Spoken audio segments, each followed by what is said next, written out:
Hello and welcome to the Overland Journal podcast. I am your host, Scott Brady. My co-host, Matt Scott, is not available today for this interview because, as all of us, we're dealing with challenges and opportunities that are coming from being sheltered in place.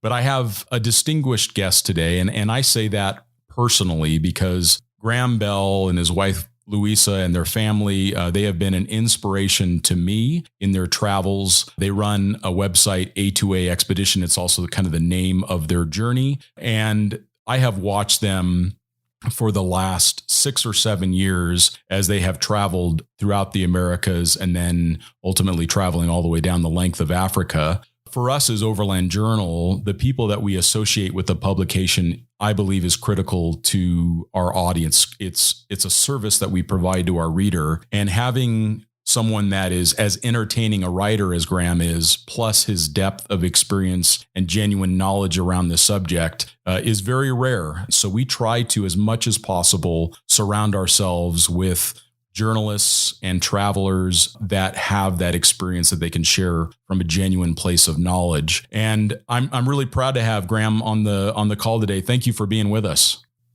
Thank you so much for having me, Scott. It's really an honor. Appreciate it. Well, and tell us where you are right now in the world. We are in South Africa. We're preparing for our next big journey.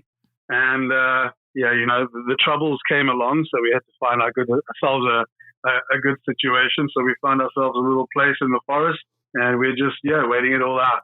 Yeah, we were actually trying to do this podcast together in person in South Africa. It just so happened that your trip north on the eastern side of Africa was going to correspond with a trip that I had planned up to either Zambia or possibly even ending in Kenya. We were going to try to connect along the way and have the podcast there, but we're going to take advantage of technology. We still can.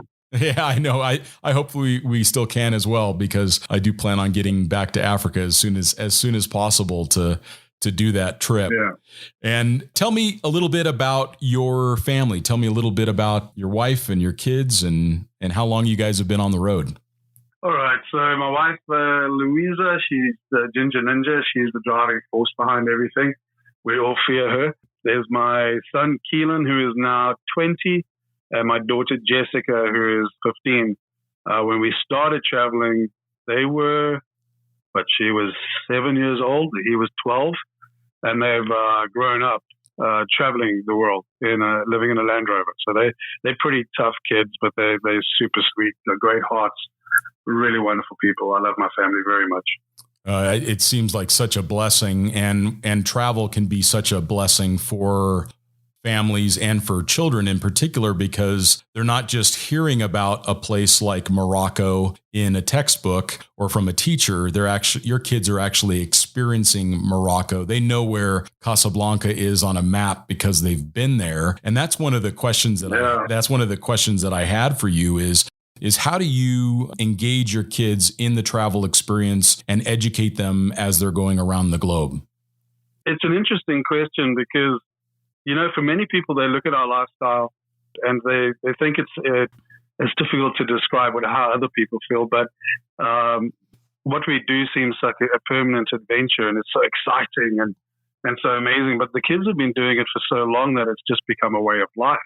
For them, crossing a border and going to a new country it's like normal kids going on a school outing.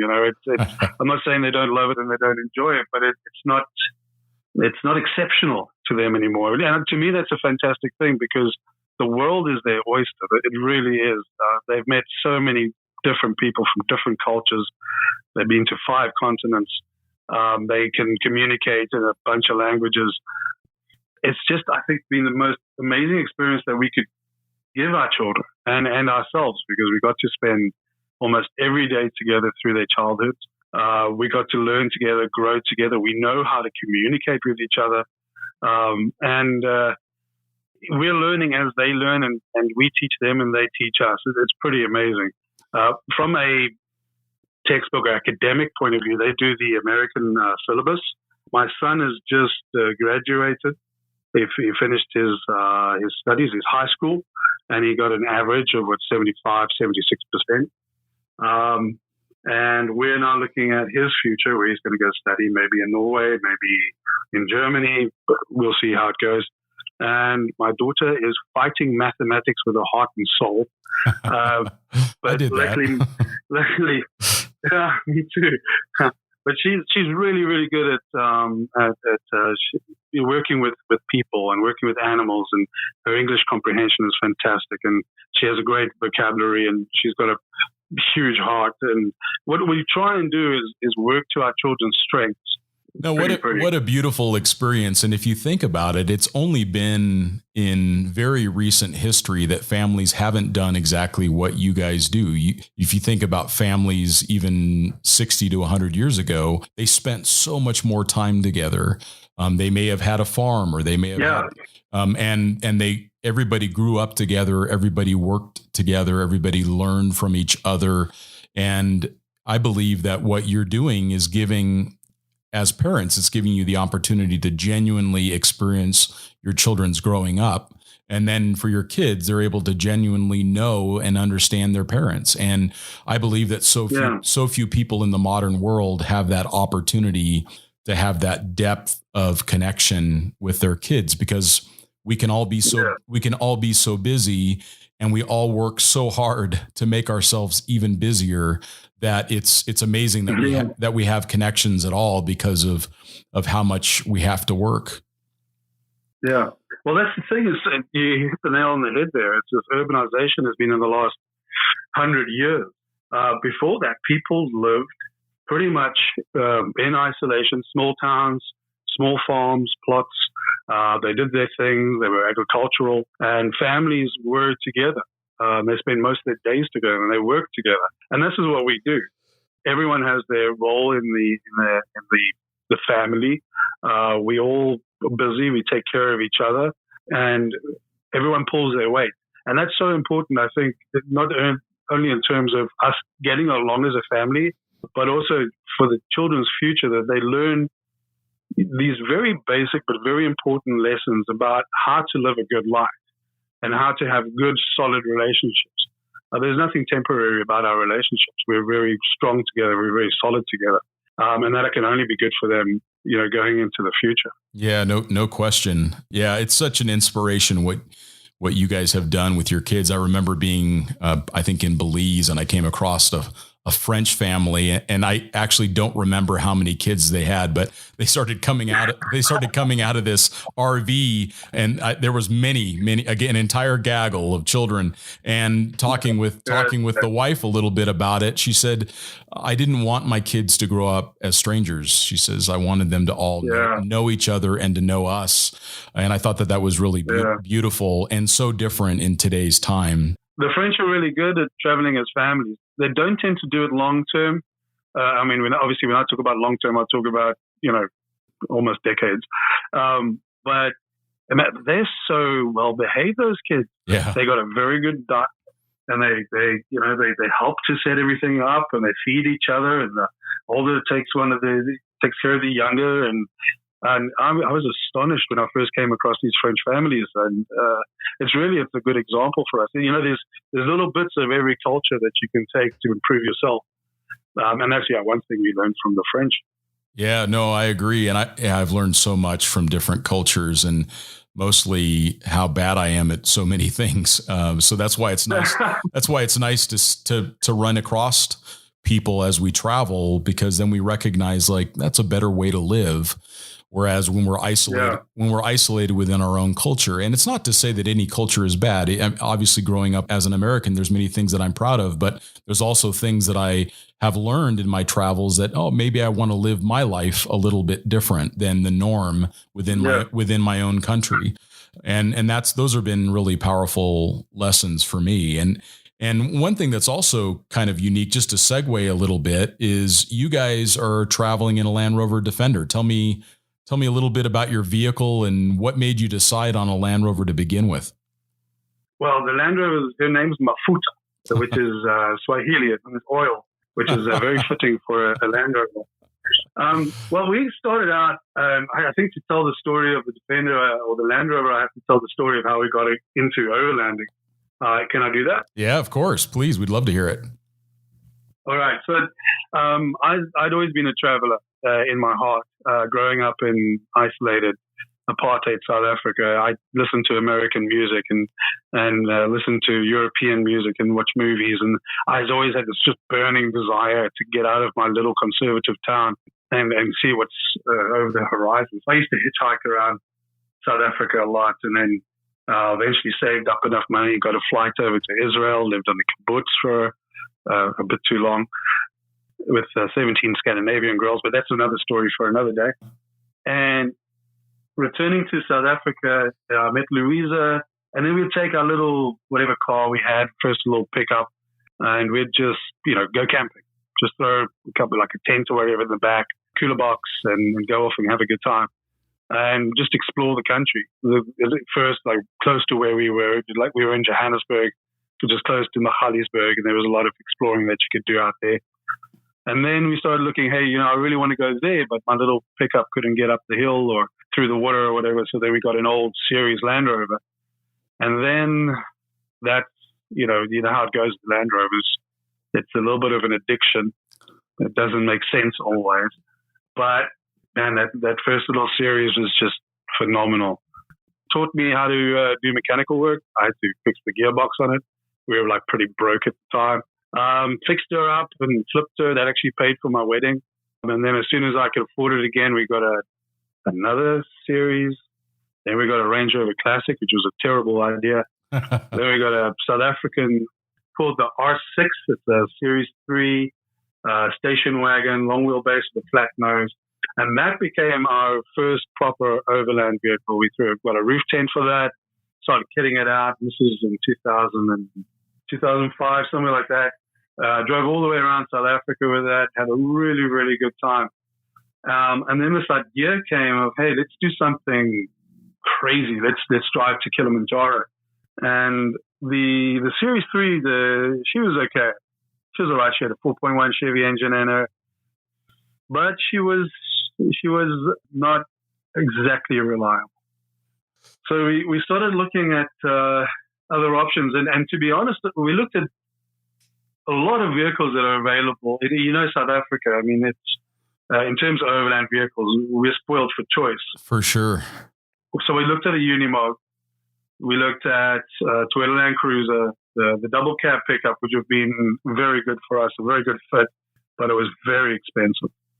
There's Nissan Patrols, but then we had problems with space, for storage. And then eventually we stumbled across this Defender. There was a Defender 130 double cab, the Storm Edition, they called it in South Africa, with a TD5 engine, which wasn't desirable. Apparently the TDI would have been a better choice, but it was available. It was, at the time, $20,000, and the rand was 8 rand to a dollar back then. Yeah. Yeah, so she was gorgeous, man. And I specifically looked for a vehicle that wasn't previously used as an overland vehicle. And what I was looking for was more of a commercial vehicle or an agricultural vehicle. And this Defender was a ex-farm truck, which to me was perfect. It had a snorkel, it had a bull bar on it, and that's about it. Those were the mods. And the body was in great condition, but the load area was pretty dented. Them were throwing rocks and cows and stuff in the back, but that wasn't a big deal for us. So I kitted her out, rooftop tent, some jerry cans on the roof, built a draw system, and we drove her up to Kilimanjaro. What a neat vehicle. I think that the TD5 is actually a bit underrated by folks. I had a Defender 110 that a friend of mine owned in Guatemala that we were storing here in Arizona for a while, and I got a chance to drive it all over, and it not only had much better drivability than the 300 TDI, but it also proved to be very reliable. There are certainly some issues with the motor and the wiring harness, et cetera, that need to be addressed, but it was extremely reliable. The 110 that I have now has the 200 TDI in it, and it has been 100% reliable. I have lots of leaks, as everyone does, but no other issues with the vehicle. I mean, even after years of ownership. I mean, I've changed a lot of fuses, and I've changed a lot of seals and filled a lot of oil, but it's literally never failed to start or do its job on any one day. But so what's your experience been with the TD5? Has it been reliable? Well, excuse me, absolutely. The Kilimanjaro trip was Cape Town, up Mozambique, Malawi, Tanzania, up to the border of Kenya, then back down across Zambia, Botswana, Namibia, and back to South Africa. I didn't touch my toolbox, and that was 25,000 kilometers. Yeah. South America, we drove all the way. We shipped her to Uruguay, drove all the way up to the top of Brazil, to Jericoacoara, then all the way back down to Ushuaia. The only problems we had was tires, because we made some rookie mistakes. But she was perfect. But we only really started having problems with her when we hit extreme altitude, driving at 5,000 meters. And then we started to have little problems. Okay. And then the little problems became bigger problems. But excuse me, without that, the extremes of altitude, she was absolutely reliable, absolutely perfect. But I've got this great little engine management system called the little black box. And I always get questions like, what is the one accessory you can't leave home without? You have to have. And I say to them, it's this little black box. Now, I don't have shares in the company or any of that. Sure. It's just it saved me so many times, because it gives me that warning when the coolant is low, which is long before the engine gets too hot and overheats, and that's when you start losing headgate. And that saved our bacon up in the Andes. I think in all the years we've had her now, it's 11 years, touch wood, the gearbox went after 200,000 kilometers of heavy overlanding. We had never had that problem with the oil in the loom, but we did have the loom cook on top of the gearbox, which caused all kinds of electric interesting stuff. Yeah, right. A couple of fuel pumps have gone, par for the course, standard stuff, but nothing. Yeah. She's never left us stand. I lie, she did. Oh, yeah. Yeah, there was in the mountains in Morocco, we decided to take on this 4x4 trail on the Rift Mountains, and that's where they produce all the hashish. And we were coming out, we'd tackled the worst part of the trail, climbing up the mountain, and it got smooth sailing. I thought, I'll get out of low range. And then I went through this little drift and up this little hill, and I accelerated, and boom, the clutch just broke, and we were stuck there couldn't even get it into one gear, which is strange. But the whole pressure plate had just shed. And we were stuck up there for 4 days trying to fix the thing. And eventually we got towed. But that's the first time she's been towed in many years. Yeah, and that is an experience that you'll never forget. I always find it interesting. It seems like the less that someone travels, the more that they obsess about reliability. But it seems like that the more someone travels, the more that they recognize that reliability is very important. But ultimately, even the best vehicles will break down. So if you just embrace that as part of the adventure, and the reason why you left your home was to go have an adventure, I think it puts a different perspective on it. I remember I was in South America too. I was driving a 110 300 TDI, and that engine only needs one wire to work, and that's to open the fuel solenoid. And I remember I was stopped someplace along the side of the road, and of course the engine will run forever until you turn it off. So I shut it off, and I go to restart it, and it would turn over, but it wouldn't run. And I'm like, I think there's only one wire that it needs. And sure enough, I traced down the one wire, and the one wire had failed, had broken. And so I put on a new clip and reattached it, and it was connected back to the fuel solenoid, and the engine fired back up again. So I think those are fun memories. I mean, I think about the times that I've broken down or gotten stuck, and in the very first moments of it, it can feel terrifying, right? It can feel like, oh no, what's happening? Yeah. Is my trip over, or how bad is it?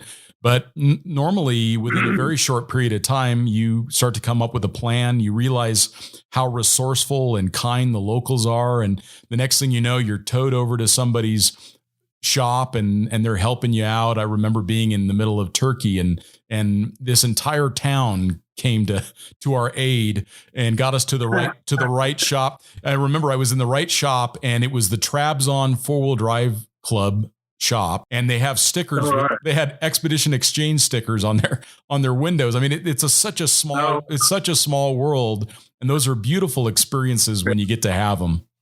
Yeah. Yeah, and the Turks are such wonderful people. If I want to get broken down, actually, I did break down in Turkey, but that's another story. But yeah, oh, that's great. Yeah, that's great. Absolutely. What's your other than your black box? What's the favorite thing that you've done to the vehicle? The one modification that really changed the overall travel experience for you? Well, that would be the conversion into a hard side camper. It's a big modification. Yeah, but sure. It's been a game changer for us. We lived in a Harley Moon roof tent. It was a 2.4 by 2.4 meter. That's when it's open. We lived as a family in that tent, camping almost every single night for 4 years. And then we got up to the States and we went camping up in the Oldville Desert there in Eastern Oregon with a guy called Good Guy Steve. And Good Guy Steve had an ambulance. There was a Defender 110, and he had put the old Marshall's 109 ambulance body on the back. And that night there was a sandstorm up on the playa, and we all went and sat in his ambulance and had a little party. And we just realized, man, this is it. This is just the way to go. And I realized in terms of longevity for us, because we're addicted to the overland lifestyle. You know, we got to do this until our hearts stop beating, probably. Good for you. Yeah, if we can swing it, and we just looked at this and we just thought, well, this is the way to go. So we put a lot of time and resources into it, and between myself, my wife, and my son, we stripped the old Landy down from a double cab pickup and built the camper on the back. And it hasn't all been smooth sailing. We made some mistakes that we've had to repair along the road. You know, there's always something to do. Yeah. But structurally, it's fantastic. It's comfortable. We've got space. We're safe. We can go from the front into the back without getting out the vehicle. We've got a pop top, which fits me perfectly. I'm quite tall. And it's really been a game changer for us. Yeah, I can see how that would be such an important modification for living on the road. I mean, you literally are in your home. And I hear that often. Yeah. I mean, Dan Greck said something similar after his trip around Africa, that the next time he'd want to do it in something that had a little more interior space. And he talked about the benefits of the sportsmobile that he had been traveling with. And it also seems that you try to strike the balance, which is something that I recognize in myself. You try to strike the balance between livability and remote travel capability, because it seems like you like to really get into remote areas, challenging tracks, challenge yourself as a driver, challenge the vehicle. Is that kind of why you have stayed with a Defender in a sense? Yes, absolutely. And I'm in love with this vehicle. Yeah. The things we've done with this, we did a 700 kilometer beach drive in Brazil. Wow. You couldn't do that with most vehicles. We crossed the Amazon. We've crossed West Africa. And then now with the way it's set up, and I've added an awning now, which has got walls that you could put on, and it is getting a little bit over the top. I always joke when the kids leave, I'm going to put it in the hot tub in the pub. But it's at the end of a grueling day. You pop the top, you cook some food, you lie back and relax, you read a book. It's a completely different lifestyle to traveling long term with, say, a roof tent. And we also work as we travel. We write, we do videos, etc. And we've got the solar. We've got everything we need in a space which is essentially the size of a king size bed. And we've got 2 children in there as well. Yeah, sure. And I remember when, I think the first time I met you in person, I believe you had come to Prescott, right? Yeah. And you guys were still, you guys were still sleeping in the roof tent at that time. And I was so impressed by your fortitude. And I think it's that it probably takes a little bit of time to get used to it. And then you get used to it like you would anything else. But then I think more importantly, it shows your commitment to wanting to see the world, that you decided that the most important thing was to see the world. And then you just figured everything else out, or you let everything else be what it was going to be. Yeah, pretty much. I mean, I'm not a spiritual person, but it's strange. there's the road gods and the karma gods and all those guys. And if you kind of do the right thing and plan the right way and have your heart in the right place, things can tend to kind of work out. I'm very good. Louisa's not that patient, but I'm really good at being patient and just saying, well, let's just see how this plays out.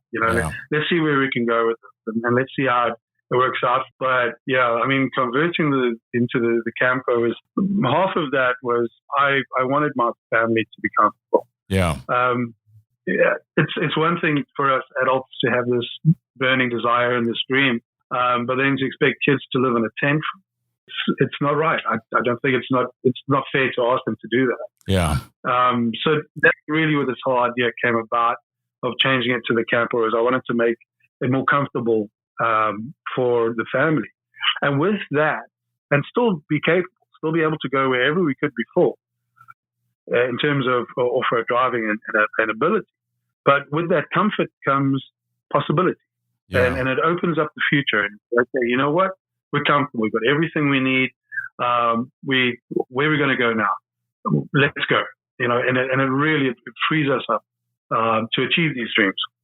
And you talk a little bit about your wife, and you talk about her personality being a little bit different than yours. Talk about the roles that everybody has within the team. So what is everybody's jobs in general? And then with this difference in personality between your wife and you, how would you describe how you guys stay healthy as a couple and you work through those challenges despite having different temperaments, let's call it? Yeah. Well, yin and yang. It's, you got to have 50% that and 50% that. It can't be too similar, otherwise it doesn't work. So she drives me a lot. But I know it kind of goes back to before we started traveling, is we ran an immigration firm together. That was our business. We were immigration specialists. And that's served us very well later in life. But we worked together in a little office. We had a huge house, but we had a tiny office. And so we worked side by side every single day for quite a few years. So to then be side by side working together in a Land Rover, it wasn't a difficult a transition for us. It was quite natural. But at the same time, you have to figure out a way to communicate with each other, give each other space, to make light of problems. I think to let people vent their anger and to use humor a lot. Humor is incredibly important for us. Sure. We're very good at that as a family. As we use humor as a way of venting frustration, but we also have very clear lines in the sand. You can use your humor, but you can't go past that point. Yeah. So that's not funny. And now we have a confrontation. Yeah, you don't want to be hurtful. So and it's easy to get frustrated when you're in terrible situations. And I'll give you an example. When we were staying in a little apartment or a cottage or a house, we tend to have a lot more problems with each other. That sounds terrible, but you know what I mean. Yeah. But when we're traveling, it's different. Like, I'll give you an example. We were driving through the Republic of Congo, and we had a problem with the CPS, the crank position sensor on the bell housing. It works off the clutch, and without it, the TD5 won't move. And the wiring, we suspected the wiring was going, but the problem was we were driving this terrible track. The locals were all drunk. It was a Sunday afternoon, and they were hitting the Land Rover. My daughter had malaria in the back. We had a Japanese hitchhiker sitting on the floor eating all our bananas. It was just like one of those days, extremely hot, and the Land Rover was stuttering and just like really struggled going up hills. The sun was setting, and it was just one of those days where you kind of go, man, why do we do this? But we found a quiet place to park off the road, hidden away from everyone, and straight away we parked. My son got the fire going. We gave Jessica her Coartem, her malaria meds, and Louisa and I got the tools out and got stuck in, and we fixed the thing. We didn't shout at each other. We didn't give each other a hard time. We didn't get aggressive or angry or frustrated. We know by now that the best way to deal with it is to just deal with it. Yeah, hit it. Just work together as a team. Yeah, find a solution, and then sit down, have a cold beer, have a piece of meat, and just chill. And that's what we've become really, really good at, is working together through really hard times. I've picked up a few hitchhikers in my travels, and it's almost always worked out really well. How often do you do that? And tell me how you decided to pick up a Japanese hitchhiker in the middle of the Congo. His name was Yuki, and apparently he's a bit of a legend. He's been all around the world, hardly speaks any English, and wears this white tunic thing. And we'd met him in the Ivory Coast. Now, generally, I don't take hitchhikers, especially when we're going to cross borders. I won't cross the border with a hitchhiker in a vehicle. I just refuse to take that risk. And there's a lot of public transport. If I'm in the middle of nowhere and there's someone in trouble and they're hitchhiking, and obviously I'll pick them up. But we've got our family dynamic, we've got our space. It's not always a good idea. And yours, Yuki, he had gotten to the Gabon Congo border and crossed it, and then we came later and I saw him sitting under a tree, and I was like, okay, well, I'm going to take this guy with me. So that's why we picked him up then. But yeah, I'm a little bit paranoid when it comes to hitchhiking. Well, that's a good piece of advice and something that the listeners can benefit from. One of the main reasons why I don't pick up hitchhikers when I'm going to be leaving a country is that they could accidentally leave something in the vehicle or intentionally leave something in the vehicle, like drugs or other paraphernalia that could really get you into a lot of trouble. But I picked up a Russian hitchhiker after the Uzbekistan border going into Tajikistan, and that worked out really well because she spoke Russian and was able to actually help facilitate travel for a short period of time. So that was a benefit. I remember picking up some Tarahumaran Indians in the Copper Canyon area of Mexico, and I was driving a sportsmobile at the time, and I let them into the back, and these two guys are looking around like, what in the world is this machine? And then I remember that the fridge was accessible to the driver. So I kind of like rotate the seat around, and I open up the door of the fridge, and I hand them both an ice cold Coca-Cola, because they knew what a Coca-Cola was for sure. But then for them to put it in their hand, you could see that they were like, this thing is ice cold. And for them, they just sat back there silent because we couldn't communicate. They didn't even speak Spanish really. And to watch them look around in this van and drink these ice cold Coca-Colas. And then we dropped them off at the next little village. I think it was Batopilas or something like that. But it was such a neat, it was such a neat experience to do that and to bring them into the vehicle. But you're right. You have to be very careful. It seems like the more of a local that they are, the better off you are. It seems like when it gets near cities or maybe even people that are traveling, you probably have more issues. Yeah, well, that's the thing. I mean, we've got 4 seats. It's not really I've got space for. I mean, little Yuki could sit on the floor. He was okay. He actually slept for, I don't know, man, he could sleep. But for me, it's more crossing the borders. You just don't know. You don't want to put yourself. And because I have a family, I have to be careful with the family, and I have to think, okay, what's in the best interest of the family versus what's the best interest of someone else. Sure. So they were always the priority. Yeah, no. And that makes a lot of sense. It, obviously when someone is in real trouble, we always want to do whatever we can to help. But if it's just someone that's looking for transportation, then we do get to put the needs of safety and our families first for sure. And with you having done overlanding now for nearly a decade, you were doing this, and even before that, when you were in South Africa, you've been doing this long enough that you were well ahead of the curve on the popularity of overlanding. So you've seen a lot change in the last decade. Yeah. What are some of the things that you like most about how overlanding has changed? And what are the things that you have concerns around as you see not only the communities grow, but also the size of the audience and the scope of overlanding change? Yeah.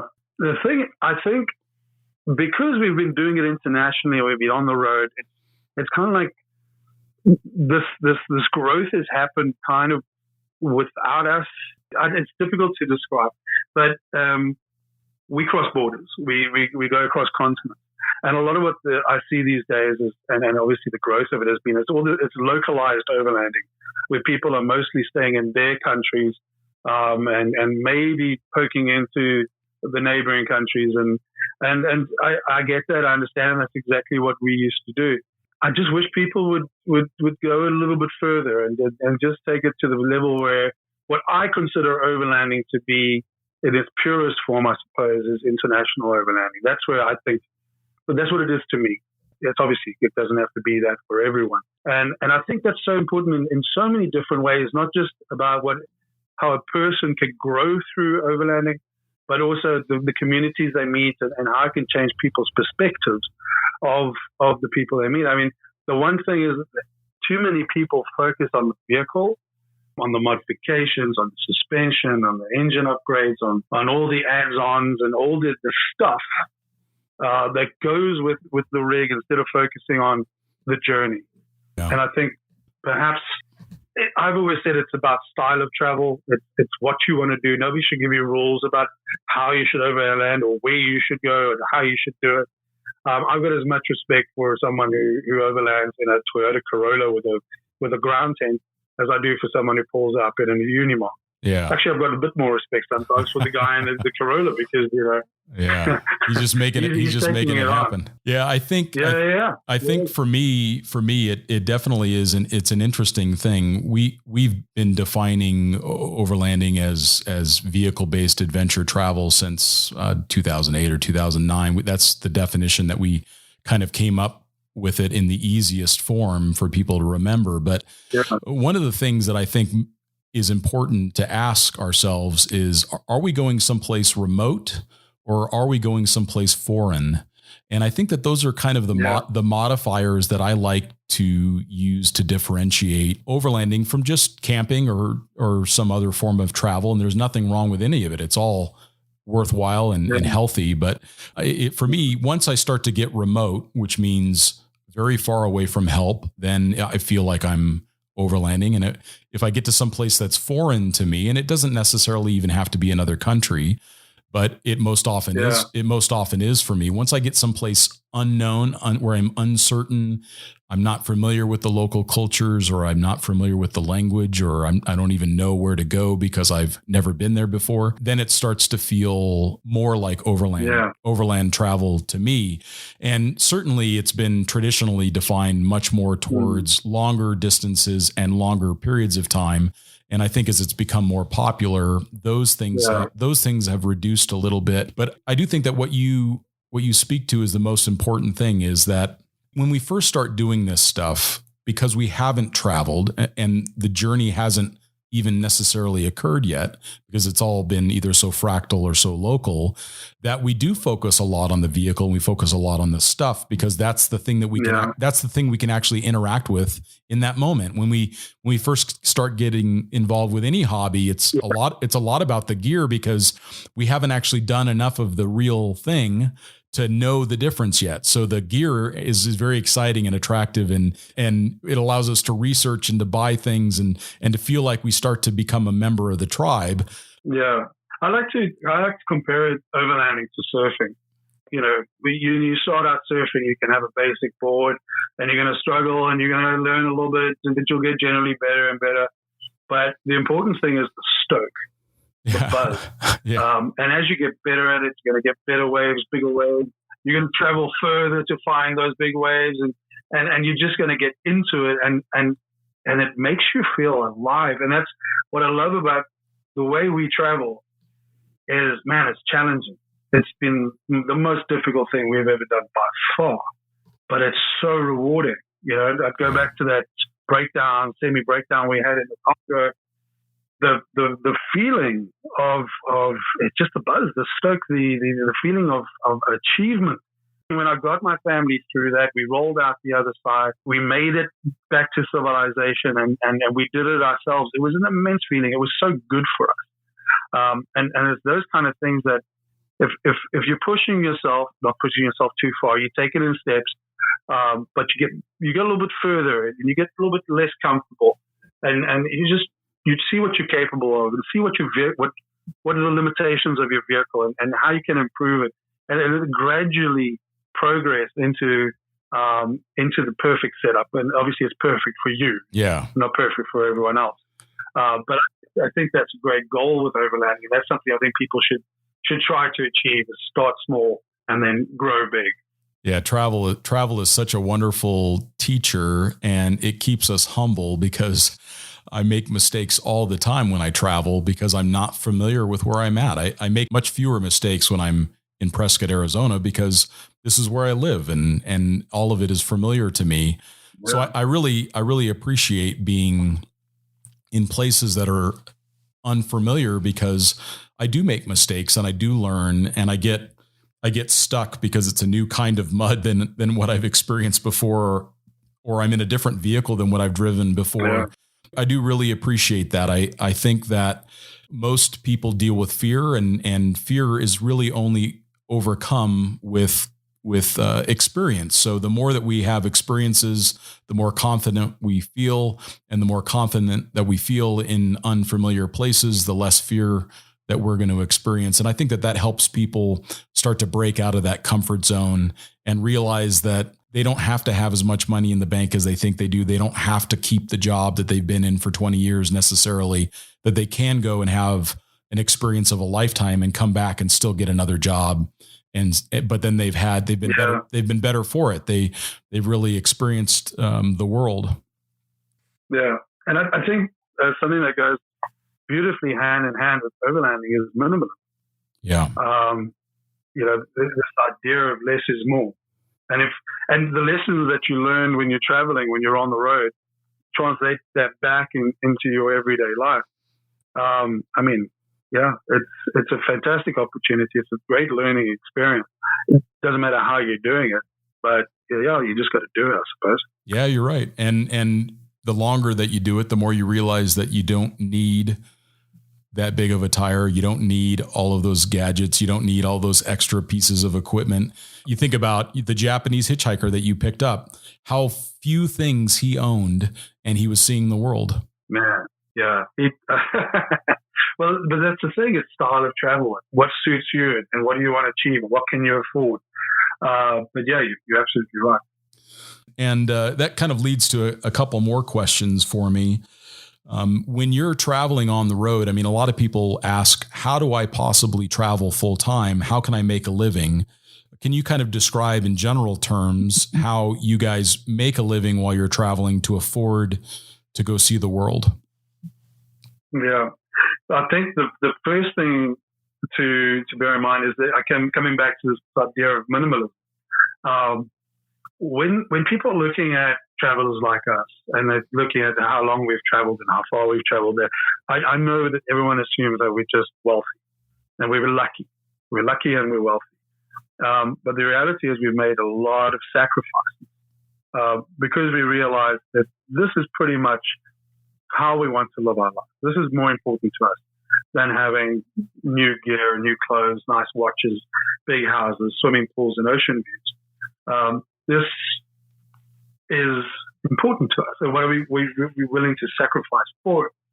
So we could get by on, obviously, depending on the continent and country. Some countries are more expensive, but we can get by on $2,000 a month. So when people are looking at it from an outside perspective, they imagine how much they have to earn to afford the way they live. Well, the way we live, we only have to earn $2,000 a month to be comfortable. Obviously, there's future savings and all that comes as well.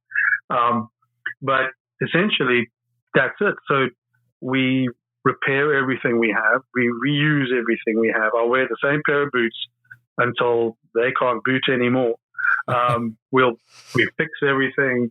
We recycle. We don't own anything we don't need. And I think that's very important for us. We don't have expenses. We don't have to pay for school's tuition or satellite TV and mobile phone connection and all the stuff that people usually have to pay for. We don't have that. So I think that's the first thing that people have to understand is that if you're only spending so much, you only really have to earn so much. Yeah. And I don't plan to retire. I've got no plans to retire ever because my work has become my life. It's become my passion. And I love doing it and I enjoy doing it. And I get great satisfaction out of doing it and doing it as well as I can. Yeah. I hope that answers your question. Oh, no, absolutely it does. And it's a reminder that we have to just continually reassess as people what is most important. But if what we really want is to see the world, then we have to find a way to make that work. And I'm really proud of you guys for how you have made living on the road full-time possible. And I think that inspires a lot of people, that you don't have a huge trust fund that's allowing you to go around the world. You earn it every single day. You work for magazines like mine, Overland Journal, and you have your own outlets and you have your own companies that you work with that allows you to live on the road. And that's definitely an inspiration. And just a couple minor things that I've got some questions on. You write your own books. Can you give us what's the breakdown of the books that you've written yourself? The first one, it's the, like the rock band comes out with like Pearl Jam 10, it was their best album. I don't know if We Will Be Free was the best book so far. I think it's the rawest book. It's full of emotion. It's that starting out traveling, selling it all up, giving up the South African version of the American dream to go and pursue a dream and not knowing where this is all going to end up. So that book is about exactly that. It's starting out, it's driving up to Kilimanjaro, it's getting back and realizing, man, there's not much else that we'd rather do with our lives, because we were so happy and fulfilled as a family when we were out on the road, as opposed to sitting in our mansion by the seaside, just working 16 hours a day and just being miserable. So it was getting out of life, just extracting ourselves from the matrix. Well, that's a horrible term to use, but you know what I mean. Yeah, well, it paints a very clear picture that oftentimes we're plugged in to a matrix of either our own design or of our own beliefs or of our circumstances. And we have to remember that ultimately we do have the choice to say, no, I'd like to do something different with my life. Now, not everyone has either that privilege or that opportunity. And I recognize that. And that's not to minimize those that cannot make different choices. But if you have the opportunity, or if there is a way, people should really look into how do they start to do that? What are the small steps that allow us to have a different experience? So, and then that's a great book. I remember reading that one myself. And then what was the next one that you wrote?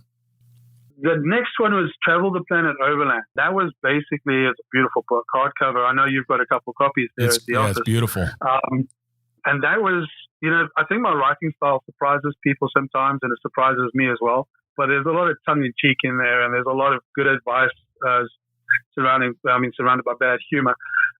But Travel the Planet Overland for me was how to do what we'd done. By then, we'd already been on the road 3 years. We'd had a lot of experience. We'd made our mistakes. We'd learn from those mistakes. And that book is basically how to do what we do and how to understand the overlanding community, how to understand the long-term overlanders, the different types, how they afford to do what they do. And then it breaks it down how to motivate your significant other, how to take care of health issues, medical issues, how to braai like a South African. That's important. Really That's important. It's good stuff. Really good stuff. A piece of beef. There is nothing better I've done in my life than travel the planet over. Even if it was just going camping, getting away, getting out in nature, it's the healthiest thing you can do for your mind and for your spouse's mind and for your relationship. So I have no reservations using neuro-linguistic programming to get someone to do what's right for them. Yeah. Anyway, that's tongue in cheek as well. Yeah, absolutely. Yeah, and then it looks like you've got Overlanding the Americas, which has got a fantastic cover. I love the cover artwork on that one. It's so good, from the Dia de los Muertos. Yeah. And then you've got Europe Overland, which was from your time after you were in the Americas, right? Yeah. La Lucha, Overlanding the Americas, La Lucha means the fight. And basically we arrived in the States pretty much penniless, and we were kind of at a juncture of our lives, but through hard work and having opportunities like writing for you guys, we managed to turn the tide of that, and we turned it from, well, this could be the end, to, okay, now where are we going to go? It really was that we arrived in the States with nothing, and we left. We had rebuilt the camper in Florida. We had published Travel the Planet Overland. We were selling a lot of copies of We'll Be Free. And it was this time that we had in the States was fantastic, because we learned from the Americans. And if you want to learn business, you learn from an American. If you want to learn how to cook, you learn from the French. That was the job. So Overlanding the Americas, that was a tough book to write, because we went through some really, really hard times. But at the end of it, I think we came through with great love and humor and hard work, and we proved that we could do it. And then Europe overland. For me, Europe doesn't seem like an overland destination, does it? Right. Yeah. To most people don't think it is. Yeah. Yeah, but it can be. I mean, and it's a great starting point because it's so beautiful. There's a lot of nature. You can get off into the mountains. Spain and Portugal, there's a lot of opportunities to go off and explore. And it's so close to Turkey, Morocco, Scandinavia. We unfortunately didn't get to Scandinavia, but I know it's absolutely fantastic up there. So that was my point, is like with overlanding Europe, is I was seeking the unique. We were trying to find, like, can this be an overland destination? Because a lot of times people dream about what's over there and what's over there, but they don't spend that much time looking at their own backyard. And it was very interesting as well to spend a lot of time with the Europeans, because, man, those guys, the serious overlanders in Europe, they've been everywhere and they've been doing it for decades. So there was a great learning experience meeting some of these guys. Yeah, it was fantastic. The Europeans are prolific overlanders. I would say that between the Germans and the Dutch, I mean, they're certainly some of the most prolific overlanders in the world. And I did really enjoy traveling around Europe. And you mentioned Portugal, and that one's high on my list. And I would love to go explore there because, as I understand it, there's a lot of remote tracks and four-wheel drive roads and everything to see. Yeah. Portugal's a great experience. The people are wonderful. It's affordable. It's really quite cheap. The weather's great. Nice beaches, lots of places where you can just kind of head off and go here and there. Yeah, Portugal's nice. It's really nice. I think Spain, from an overlanding point of view, especially up there, Galicia, the Pyrenees, the Picos de Europa, the mountains. There's that app, Wikiloc. I mean, you can just disappear up into the Pyrenees for days and then pop out into this beautiful little village and you can buy this inch-thick steak, which is perfectly matured, and wine, and it's a different experience. It's fantastic. I really enjoyed it up there. So yeah, Spain's very high on the map. Yeah, I really enjoyed Spain as well. I remember I did a route from Andorra. It was an old smuggler's route between the countries before the Schengen Agreement. And you're right. I came down into this little, it looked like 16th century village. The church steeple was barely standing, and there was one little inn, the only place to eat. And they brought out these thick pork steaks and and a bottle of wine where the bottle had probably been reused for the last 50 years. Just absolutely wonderful. And it is such a great destination for sure. Yeah, and it's the culture and history as well. So that little town you're talking about, if it's the one by the river, I'm struggling to remember the name. I think it was not Man or Mon or something like that. But there's a book written about that town. It's called 13 Houses and 13 Murders. And basically, there was if I could just tell you a little bit about it, there was a conflict. The local government had changed the borders and some municipal lines had been drawn incorrectly. And it became this conflict about real estate. And in that tiny little town, there are a whole bunch of murders, which is, very, very interesting. For me. Your books are great. And those that are listening, we'll have a link to all of the books in the show notes. But Travel the Planet Overland is one that I highly recommend. And then I would start reading about Graeme's travels with We Will Be Free. It does get into a lot of the challenges and emotion that comes from separating yourself from the life that you've lived for so long into an entirely new way of living. And I think that it's a powerful inspiration. I think it'll give you a lot of sense behind what Greame and his family have done. And then obviously get all of his books ultimately, but those are the great ones to start with. And speaking of books, Greame, is there, what's some of your favorite books? It can be about overlanding, anything. What would you say your top 3 favorite books that you've read in your lifetime have? I think one of my favorite books, which taught me a lot about life, was The Prophet by Khalil Gibran.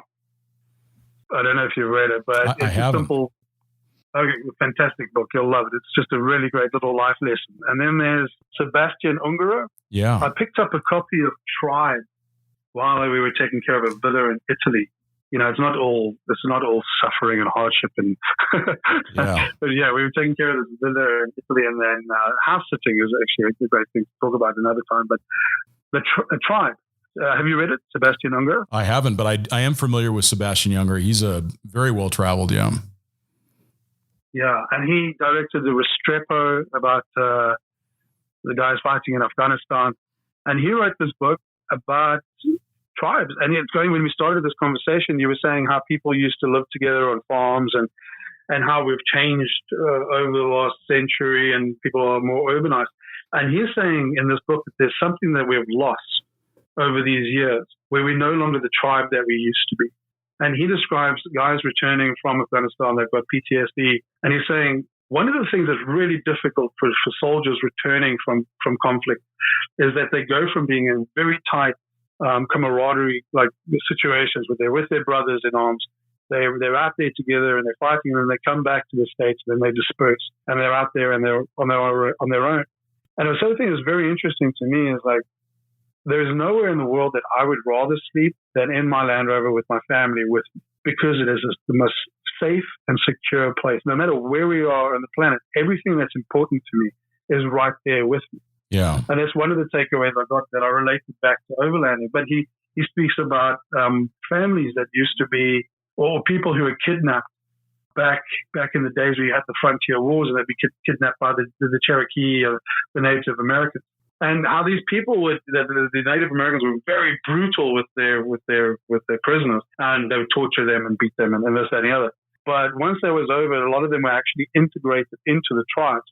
And after a couple of years of living with the tribe, they said they had the opportunity to return to civilization, and most of them refused to do it. They couldn't go back to the civilized way of living because the tribal way of living was just so much more rewarding.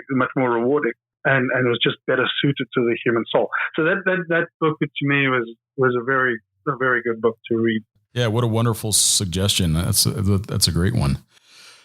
So we're getting closer to the end here, but I do have a couple more questions for you. What would you say was your best experience that you've had as a family traveling around the world, where it just lit your soul up so profoundly that you remember it as if it happened yesterday? It's so difficult, actually, because we've had a lot of those moments. Actually, you know what? I was talking about that breakdown in the Congo. Yeah. That was a highlight for me. Yeah. It was also one of the worst moments. But at the same time, it was the fact that the whole family, after all these years together, we worked together as a well-oiled machine. There was no selfishness. It wasn't about me. It was about us. And that I would actually go back to that. Yeah. That horrible, terrible situation we were in, because the family just pulled together so well in that moment. And of course, there's things like finding ourselves on the beach alone in Turkey, on the most beautiful, pristine beach, and we've got the whole place to ourselves, and it's just absolutely peaceful. And there's Greece on the horizon, and you're just looking at your life and saying, yeah, it's difficult, but man, what experiences we're having. It's exceptional. It really is. If someone was to come up to you and they had maybe done some local overlanding and they wanted to go see the world, what would be the first piece of advice that you would give them? For me, it's about identifying a person's style of travel. What do they like? It's one thing watching YouTube videos and you see guys like us which are flying through Africa or South America, or other guys who are doing extreme stuff, going into the outback, and that's awesome. That's fantastic. I mean, that's the pinnacle. That's the big wave surfing of the overlanding world. But at the same time, you can have a fantastic experience just getting in your car, throwing a bit of camping gear in the back, and just going out and seeing what suits you. How do you want to travel? You can't just mimic that guy because this is how he does it. It looks great. You want to find out what's best for you, what suits you, and kind of grow from there. So it's really establishing your style of travel. What turns you on? You want to go be really remote, or do you want to spend some time in the country, go see some beautiful sights, and get to some cities, have some good food, have a look at the culture, go to museums? People do it differently, and it's most important for me is that somebody needs to establish what works for them. And that's the point from where they can jump off and start going further to make it a reality. Well, that's a great piece of advice. And Greame, I'm so thankful for you spending the time with me this morning. It's your evening in South Africa, and you're taking time away from your family. And thank you for being an inspiration to me as well, and showing me another facet of travel throughout your time working with us. You've been a pleasure to work with as a contributor as well. And for those that are listening, Expedition Portal and Overland Journal regularly feature Graeme's excellent writing and photography. And how do people find out more about you? So if someone wanted to follow you on Instagram or get your website, right. Let's share that with the folks today. Okay. First, I just want to say thank you to you, Scott, for the opportunity to write for Overland Journal and Expedition Portal. You guys have been a very, very important part of our journey. And I've had to grow as a person. I've had to write things that people don't write and think like out of the box and be exceptional. And it's really been working with a class act like you guys that's kind of pushed me to the next level. I really hope that I'm going to get there. And so thank you to you. You're welcome. I appreciate it. Yeah, so on Instagram, it's graham.r.bell. Facebook, we're A2A Expedition. Got it. Your website is www.a2aexpedition.com. What we're going to do in the future is we've planned now to drive from Cape Town to Vladivostok in Russia. And that's pretty much one of the longest overland drives you can do. We'd have to jump over the Suez Canal. And if we can get through Syria, then we can do it. So that's our big mission now is, to drive from Cape Town to Vladivostok. Yeah, you will so enjoy that journey. I've not done it in its entirety, but the Silk Road for me was one of the most enjoyable adventures I've been on, going through the stands, going through the Middle East and all of that. Mongolia, absolutely incredible. Yeah, that sounds like such an amazing journey, and we're going to look forward to following you along the way. And we'll have all of those links in the show notes as well as links to Graeme's excellent books. And we're going to look forward to following your journeys. This is not going to be the last time you and I are going to talk, because there's so many subjects that we could go into in detail. Hopefully Matt can join us for that. And thank you again, Greame. It's so much appreciated. And for those that are listening, thank you for your ongoing support and for listening to the Overland Journal podcast. And we will talk to you next time.